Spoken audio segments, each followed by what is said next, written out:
Welcome back. It's so nice to have you back with me. We're ready to do our next video in our new series. Our series basically focuses on the demand function, specifically working in the demand function in Excel, combining demand, combining basic economics, and with Excel. Get the best of both worlds. For those that haven't yet subscribed, please do so. Go and like, subscribe, share my channel. Let's grow the channel together. It means a lot to me. Your support is really appreciated. So please, press those buttons. You know what to do. Press those buttons. So without further ado, let's go back into our Excel spreadsheet. There's our demand setup. Okay. As I said, first thing obviously is our demand function itself, identifying all those variables that influences demand or has an impact on demand. And I said we've listed a number of those variables. We may have missed some. Some of them may not be relevant. Who knows? In our case, hypothetically, we assume that these variables influence quantity demand of X, that influence demand of product X, whatever product X may be. Now, obviously, these variables will to a large degree be dependent on our product. Our product will lend itself to these variables. For example, taste might not be relevant. Preference may not be relevant. Marketing may not be relevant. There might be certain, we have in this case only 2 substitutes or 2 complements. There could be 5 substitutes or 5 complements, for example. So who knows? But this is just hypothetical at the moment, theoretically at the moment. We assume we have a product and there's a demand and there's a quantity demand for that product. And these are the variables that influence that demand, quantity demand. And then obviously we have a constant residual. Go and have a look at the previous videos. There's an explanation of the constant, there's an explanation of the residual. Then I've just abbreviated these variables, so it's easier to put in a demand function. There's my demand function, which is just a list of all these variables that influences the quantity demand of product X. QD, quantity demand of product X, is equal to F, which is a function. You list the variables. Now in the function, we don't have constant and the residual. We don't include it in the constant. However, when we do the equation, which is just a function, where we put it now in more mathematical terms, for example, that we include the sign and the parameter or the coefficient for each of these variables. And in this equation, we include the constant, which is alpha. There's the constant, alpha there. And we include the error term. There's my error term there. So the constant in and the residual is not included in my function, but it's included in my equation, because the constant and the residual are not variables by definition. Okay, variables are just these things here. But there's my equation. Okay, and as the equation is just a function rewritten in basic mathematics or algebraic terms. We know that the sign represents the nature of this relationship. Okay, what is the nature? Nature is the one goes up, the other one goes down. Or one goes up, the other one goes up. If the one goes down, the other one goes. How do they co-move? Do they move in the same direction? They move in opposite directions. And that's simple. It's the minus and the positive sign. Okay, so that's important from a interpretation point of view. So that's very important, is the sign. It's the nature of the relationship. The coefficient itself, these are just symbols that we get from our symbols. You can use any of them. There's no specific symbol for taste. I use that symbol, but you can use actually any symbol. Marketing, I used that symbol. So normally our quantity demand is normally Y. Own price is normally beta, constant is normally alpha, and residual is normally that little E sign. Income to a large degree is this Y-ish sign, but it's really up to your discretion what sort of symbol you want to use for your variable. Okay, sign, nature, coefficient is the size of the relationship. Okay, so those are very important parameters. Now what we've done is we've combined the sign and the coefficient. Gave the coefficient a value and we added to the sign. So the beta, so beta is 0.5, the sign is negative. So if you combine the negative and 0.5, you get to minus 0.5. So the size is not minus 0.5. The size of the coefficient, the size, is not minus 0.5. The coefficient is 0.5. Okay, you see this coefficient is positive. They're all bigger than 1. However, you add the sign, so it's interpretation and value. Interpretation and value. Okay, so that gives me my coefficient. Okay. So coefficient consists of two things. The coefficient consists of, the value of the coefficient consists of the sign and the value itself. They're two separate things, so please remember that. Okay, then we have the value of the variables. Okay, now I'm going to go into these values now. So this is important. Setting up this is very, very important. Okay, so there is the variable value. Where do I get this again? Thumbs up. Just made it up. 5. The value, the price of product X, I just made it up as 5 rand or $5 or €5 or whatever 5 you want to, but I just made it up. Anyway, if it's Coke, you'll go 2-liter Coke is what's it, 27 rand now. So that will be then 27. Price of a substitute milk. What is price of milk now? I don't know. Price of juice. Complement, price of brandy, what's it, 190, 200 rand. Complement is chips. What's a packet of chips? It's 17 rand, 18 rand. So you can get these things. That's why I say these are observable. You know what it is. What's more difficult is the coefficient itself. That is, yeah, the sign is fairly easy to figure out, theoretically. The value of the variable is fairly easy, except taste and preferences. That's a bit more tricky, but there's ways and means. It's the coefficient which is the difficult one to know. But anyway, we can also do that by surveys, questionnaires, role play, all sorts of ways that we can try to elicit the value of these parameters. Anyway, so there's my setup, basically done. This is my base value here, and this is my modified, this is my base value here, and this is my modified variable. So this is 5, and if I want to make it 6, I'll just change that to 6. So if I want to see what happens to the quantity demand for product or demand for product X, quantity demand of demand for product X, I change it here. So that's the variables that I'm going to change to compare it to the base. So there's my function and there's my equation. In this case, let's make it 8 there and make it 50 there, so that my base and my scenario is exactly the same, meaning all these are 0. Then my base demand, scenario demand will be exactly the same. No difference between the two. 76, 76. Now in this case, it indicates a surplus. Okay, it indicates a surplus.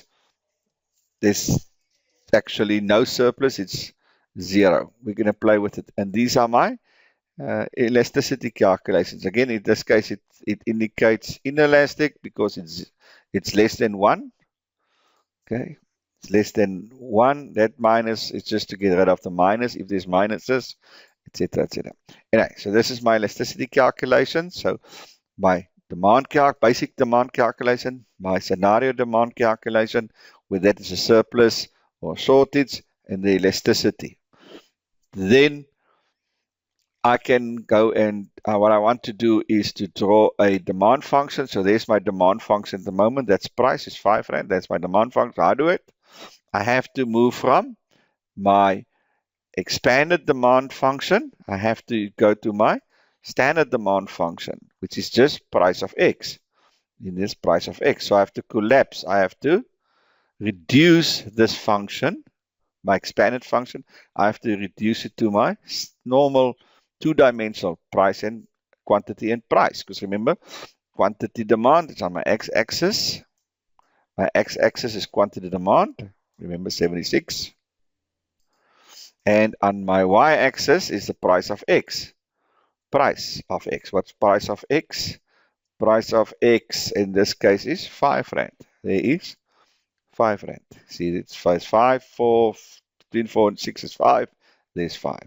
So how do I get to my reduced form? How do I get to my reduced form? How do I get from my expanded to my reduced form? I calculate all these variables. I calculate all these variables except granted by price of x. Okay, so let's have a look. What is my coefficient? My coefficient is 50. Constant is 50. Sorry, constant. What is my constant? It is 50. Okay, so there's my constant. It is 50. Now, what is this 29? That's my reduced variables. So that's the value of all these other things. The price of substitute, price of complement. So all these variables I've calculated. So I've multiplied my 0.3 in this case, 0.3 times 3. That times that. So I have calculated all these. I've solved for all of this and I added to my constant. What's my constant again? 29. So if I reduce all these others, the price of substitute, price of complement, meaning I calculate those variables because I've got the coefficient, I've got the value, then that comes to 29. Okay, that comes to 29. So all these variables here, sorry, those variables there, they all, remember not the constant because I've got that as 50 there, and not the price, the 0.5 times 5 because I've got it as a function. So that constant there, that new constant there, that alpha, that new constant is the constant plus the reduced variables. That gives me 76. Okay, so my new alpha is not 50 but 79. Where does the 29 comes from? The difference between my existing coefficient, a constant, and my new constant, that 29, where does this come? I've reduced, I have solved, I've calculated that value. 0 times 3 times 3 plus 0 times 8 times 10 plus minus 2 times 8, etc., etc. And you'll see that's exactly what that is. There they are. Not the constant and not the price. Why? Because in my function, I've got the constant and the price, my equation. Okay, so if I take 79, remember my demand is 76. If I take 79 and what's my price? What's the price is 5. What's my coefficient? 0.5. 0.5 times 5, what is that? So it's going to be that times that.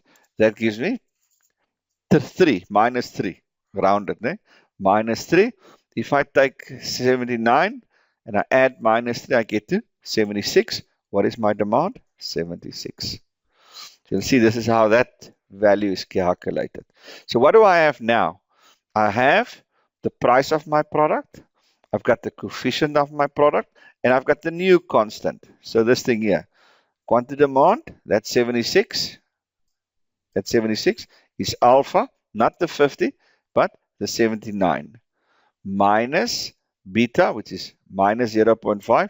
What is the price? The price is 5. What I get? 76, which is exactly the same as 76 if I do the long thing. Okay, so what I've done here now is I've created a range. That's hypothetical. So I've got my price. So where's this 4? That 4 is that price there, 5. I could have added it there as well. The same thing there. Multiply 0.8. So I take my 5 there's my midpoint, and I multiply that by 0.8. I get 4. I get the 5, and I multiply it by 0.5, I get that. So that's just the range to give me the y-axis. So where do I get the 10 and the 12? There they sit. Okay, so I've calculated that. And then I've calculated my quantity demand. Again, remember the price is 5, the quantity demand is 76. The price is 5, the quantity demand is 76. And then I use the same parameters there. I also just created. And why? Because I wanted to create enough values. I want to create enough values to create a graph. And so from here, I can then create the graph, this one here, which I just used the,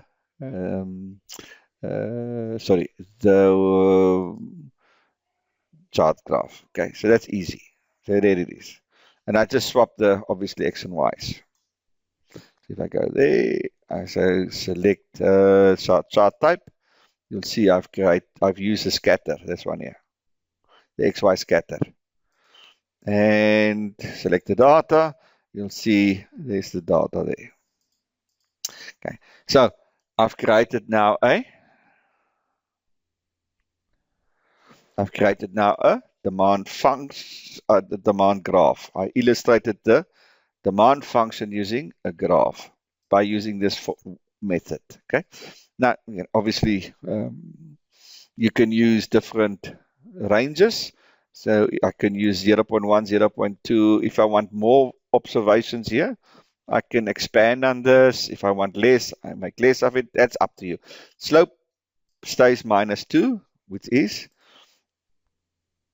change in y. What is y? Is price over change in x, which is quantity demand, which is 0.2.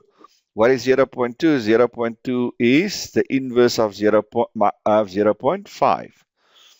So if I take -2, if I take 1 divided by -2, what do I get? 0.5, and that's exactly the same as my coefficient there. So that's how you know you're in the right track, by cross-correlating. Okay, so there's my demand function and the slope of my demand function. The slope of my demand function is the inverse of my own price coefficient. What is my own price coefficient? -0.5. There you go. Coefficient of the beta, that value there is 0.5, which is the inverse of my slope. See all these things, how they align, how you can cross-check them, cross-correlate to make sure you're on the right track. You use all these sort of techniques and methods. Right. And then I've just added the price, and there is the price that I've added there. There it is. I made them for 0. Yeah, so they're obviously constant. The price is constant. Okay, so now let's have a look at it. So there's my basic setup. Let me just save it. Let's my setup. So which one shall we do? Let's say eeny, meeny, miny, mo. Let's make an easy one. Let's say the complements. This one here. The price of this complement, okay, goes from 8 Rand to 5 Rand.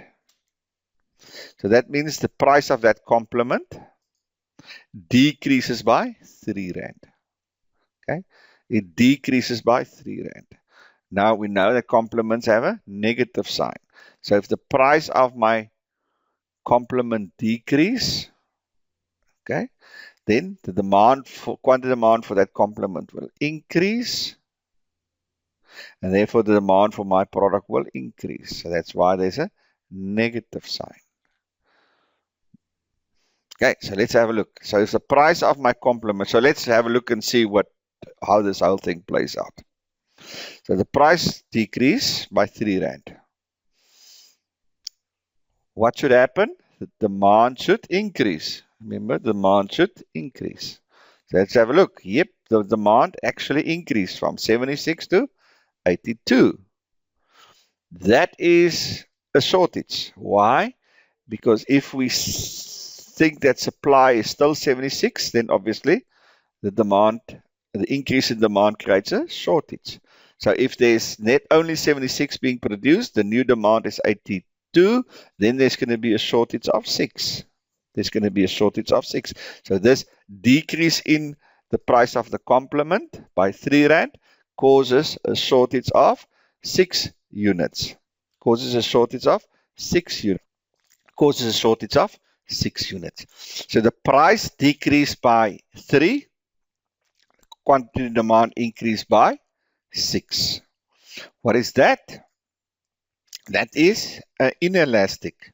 That's an inelastic. The price of the quantity demand, the percentage change in quantity demand is, yeah, remember, ignore the minus sign. The minus sign just is again indicative of the sign here. So that's the amount. So there's my elasticity.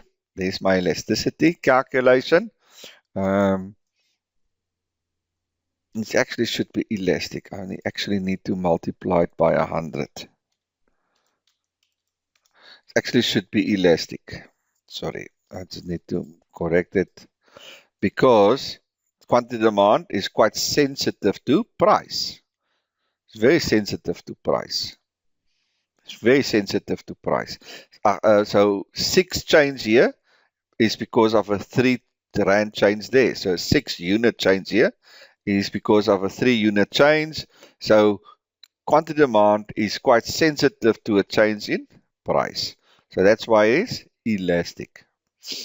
Okay, so what's elasticity? Is 21. Remember, the minus is not minus 21. The minus just means it's an inverse relationship, i.e. it is a complement, and the elasticity is actually 21. So again, remember when to include the minus. So in the calculations, you include the minus, but in the interpretation, you separate the two. So it's minus, interpretation, it's complement, 21, elastic. Remember elastic, 1 less than 1 is inelastic, not very sensitive. 1 is unit elastic, above 1 is elastic, meaning very sensitive. So very sensitive, equal sensitivity, not very sensitive. Okay, so this is inelastic. Okay, so price decrease by 3, decrease from 8 Rand to 5 Rand. So price decrease by 3 Rand for this complement, whatever that complement is. That means demand for product X will increase from 76 to 82, creating a shortage. And that is quite a sensitive, it's an elastic demand. So this product own cross price elasticity, correct word, is elastic. So the quantity demand for this product is very elastic, is very sensitive to a change in price of complement 1. So that's the interpretation of that. Then if we reduce it, remember, reducing in the base value, reducing all these variables except price, own price and constant, gives me 29. Now if I reduce it, I get to 35. I reduce it, I get to 35. Because remember, why is it more? Because I have a minus. So it goes more. So, and then now my new constant is 85, not 76, but 85. So I still have the minus 5, minus 0.5 constant for own price. Own price is 5. I multiply these two, I add it to 85, I get to 82. And there's 82. And then I put it on my graph. And you'll see there the demand has actually increased to 84. So there's my constant demand, and there's my new demand. So my new demand have increased. Actually, should put a nothing. There's the price is still 5 Rand. The price is still 5. So indicates, remember it was 76, now it's 82. 76, and now it's 82. If I put this one straight through, that's 82 there. If I take that, put it there, it's 82. There's my 82.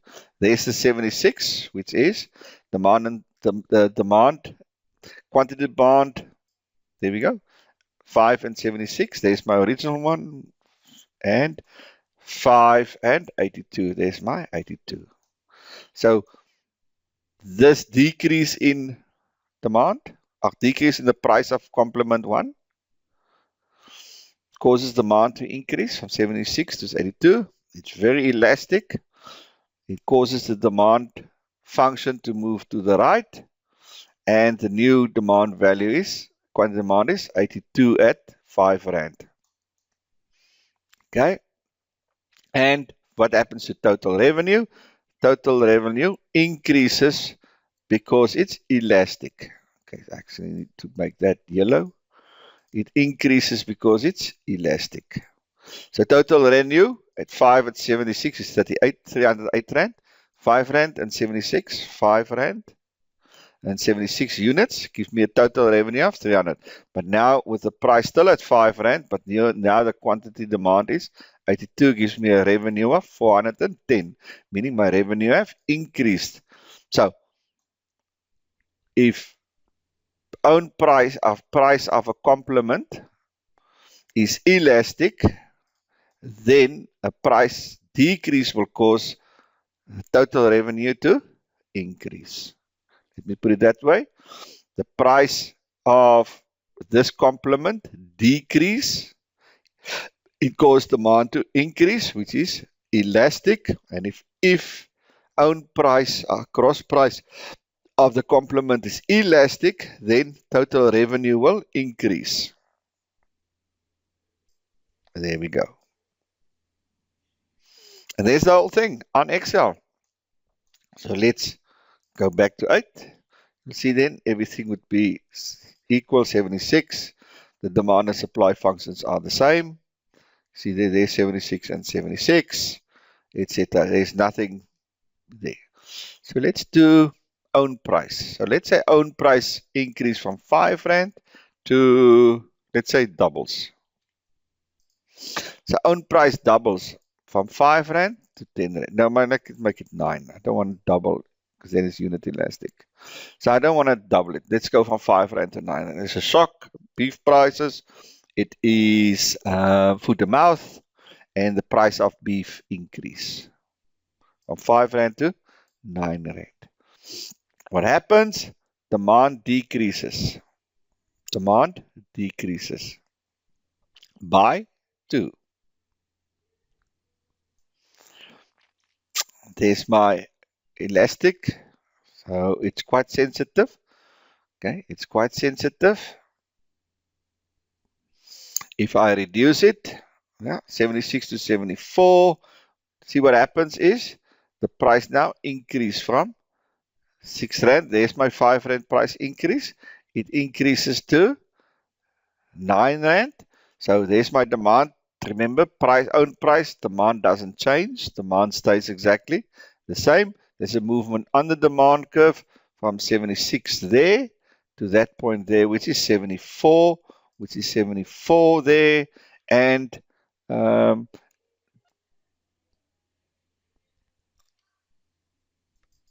this case, it increases as well. Total revenue increases as well. So you can see, you can play around with all the scenarios that you can create. Now you do it one by one. You're not gonna do a 9 there, 4, 1 there in terms of interpretation, because you simply just don't know.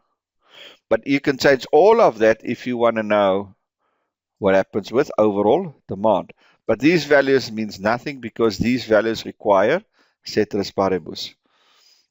But you can see there that's how the demand and supply change. You can look at what happens, but the interpretation becomes a little bit problematic. So you can calculate by changing a lot of these variables what's happening with your quantity demand. But you can't do elasticities and all these things because those require one variable at a time. So you can't have multiple variables changing and then do interpretation of elasticities. Okay, because you don't know of that change how much is because of own price, etc., etc. So that becomes a little bit more tricky. So to do elasticity, you have to keep all your variables constant, just change one. Same with this calculation. You can calculate by how much it will increase or decrease. If if all these values changes. So that you can do. So you can do all these variable changes or only one at a time changes. If you want to isolate and just find out what happens to this, then you only change that. If you want to say what happens in general with it, if all of these things or most of them changes, then you can do that. But you can't do the elasticity interpretations and all those sort of things. Okay, so that is basically our demand function. Let's just sort that. Our demand function in Excel with all the different calculations, including elasticities, reducing it, graphing it, calculating total revenue, etc., etc. So that's cool, I think. That's very cool, I think. And as I said, you can play around now with the signs and see what happens. You can play around with the values of the parameters or the coefficient, the values of the actual variables, etc., etc. And you can, yeah. And as I said, it's a nice way of learning demand. And you can, let's say, if I make that 0, my coefficient 0, you'll see that the demand decreases. If I make that 0, you can see demand decreases, etc., etc. So, because, yeah, income now is irrelevant. Income plays no part of it. That's quite a big jump from if I make that 0, because it's 100. 0 times 25 is just 50. So, yeah, so that's why it's quite a bit. So the influence of that is 50. Anyway, yeah, so you can play around with this. It's quite keen, quite nice. So what's going to happen now is we're going to now do a supply spreadsheet, a supply sheet. So we're going to do the same for supply. And then we're going to do demand and supply for equilibrium and all of those sort of things. So this is just a demand function within Excel. I said what will happen is now we'll do a supply function in Excel, and then we'll do a demand and supply sheet where we can look at equilibrium prices, equilibrium quantities, etc., etc., price floors, ceilings, all of those sort of things. And that captures basically demand and supply within a very elaborate Excel spreadsheet. Okay, so let's park it for there. Let's park it there for now. And then we'll continue with it in due course. But again, please remember to like, subscribe, share the page, share my channel. And I look forward to having you on board for the next one. And with that said, I'll see you on the other side.